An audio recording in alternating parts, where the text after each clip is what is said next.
What's up everyone and welcome to another Pokémon Exu Wayu trailer breakdown. Today we're taking a look at a new trailer released on the Japanese 3DS eShop, which actually originally aired with the Genesect movie in Japan, showing off some new and returning features and even a brand new Pokemon. Let's get to it. We start off with something we've seen before, the choosing of your starter Pokemon, which we now know is given to you by Professor Sycamore, who was revealed in Trailer 5 to be the professor of the Kalos region, and who will occasionally battle you.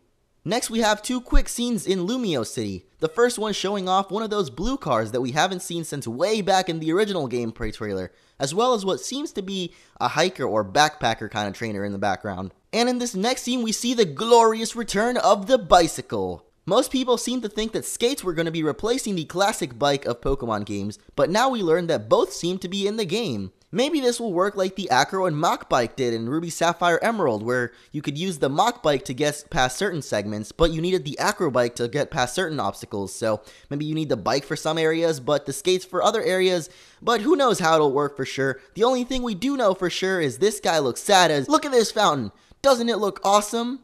It seems to be this fountain here on the Kalos region map, which would mean those big buildings in the background are the nearby Lumio City.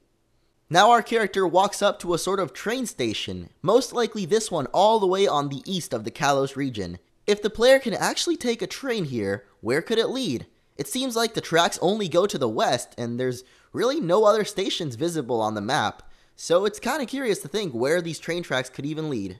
Anyway, we move on to some battle scenes now as we have a wild encounter with a level 5 Little Leo, who is most likely going to be found in the first route. We also see Fennekin using a new move called Glow Punch, and if we pause right here, we see he likely learns this move at or before level 14. Helioptile makes his return using Parabola Charge against Chespin, and Froakie using some sort of move, I think maybe Taunt or something, against Skrelp in a beach-like environment. Of course, we already know about horde encounters as we have a horde of Axew here, but now we see a brand new Pokemon revealed, Orotto.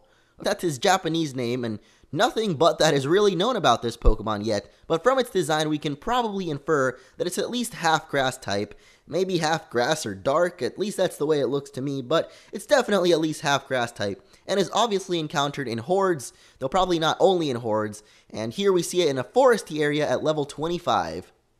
Finally, we have a tiny clip of Flygon and Charizard engaged in an epic sky battle with Fire Blast coming across. Something about Pokemon and me and wait, pause right there. Is that an underwater battle?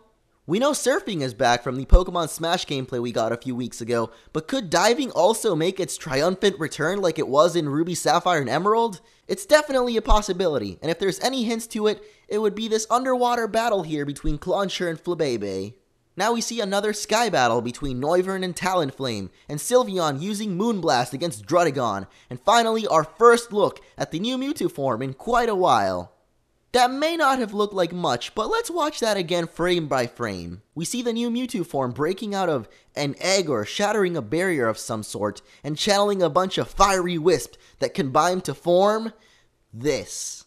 Now if this doesn't look familiar to you, let's take a look at the Japanese X and Y logos. It might be a little bit of a stretch, but it definitely looks like the same DNA symbol. What this could mean exactly, I have no idea, but it looks to me like this is the way Mewtwo, or Mew, or both of them, change into this new form. The way they play these scenes back to back makes it look like it was a move that Mewtwo used against Xerneas, but this here is actually Xerneas' own signature move, Geomancy, a fairy type move, which if you haven't heard yet, Xerneas is a fairy type, and Yveltal here is a dark and flying type, as it uses his own signature move, Oblivion Wing. Now that about wraps it up for this eShop trailer. However, there's a couple of little details that I never made a video about that were actually shown, like I said, a few weeks back in Pokemon Smash. They actually got to play through a little bit of X and Y, and it shows off a couple of new details, so let's have a look at those real quick. First we have this little scene at a beach here showing a fisherman trainer as well as fishing itself returning, which isn't really a surprise, but we get to see fishing in all its X and Y 3D glory. Now the trainer here whips out an Octillery and pits it in battle against his own Honedge, a new Pokemon revealed a few weeks back as well, and they just talk a little bit more about it and show off some of its moves. This next scene here I mentioned, and it shows the return of surfing, which honestly doesn't look as cool as I thought it would in X and Y. Especially this little transition here between when you get off the water and onto the land, it just looks a little choppy to me. Maybe that could be polished up a little bit. But then we see our trainer walk up to this item over here, and the animation for him grabbing it is actually pretty cool, so I'm definitely sure they can make it look cooler when you get off the surfing. Finally, we see our trainer running into this patch of grass and running into the Pokemon Inkay, which I actually talked about him and all the other new Pokemon revealed over in my Koro video if you want to check that out. There was also Gameplay Trailer 5, which I never made a video about, but it was pretty much all the information I talked about in Koro, so if you want to go check that out, go check out the original Gameplay Trailer 5. And that pretty much wraps it up for this video. X and Y is only a couple of months away from its release, and I just can't contain the excitement, and I'm sure many of you guys out there feel exactly the same way. So, in the comments below, let me know what you're most excited for in X and Y, and if you have any ideas about the new Mewtwo forms, the new Pokemon Orotto, or any other ideas that you may have about the game or speculation, let me know in the comments. I really love reading all speculation and ideas from you guys.